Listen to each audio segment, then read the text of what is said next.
ایک بہت بڑے محدث گزرے ابو البرکات رحمہ اللہ، ان کا میں ایک واقعہ پڑھ رہا تھا، کہتے ہیں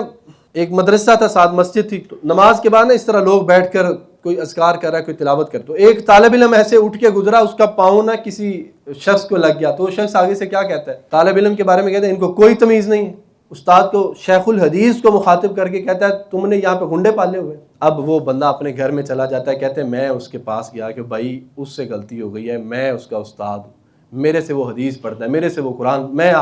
آپ سے معافی مانگ۔ ایک بہت بڑے محدث عبد المنان نور پوری رحمہ اللہ گزرے ہیں، وہ اپنا واقعہ بیان کرتے تھے کہ ایک شخص مجھ سے بہت زیادہ نفرت کرتا تھا اس دین کی وجہ سے،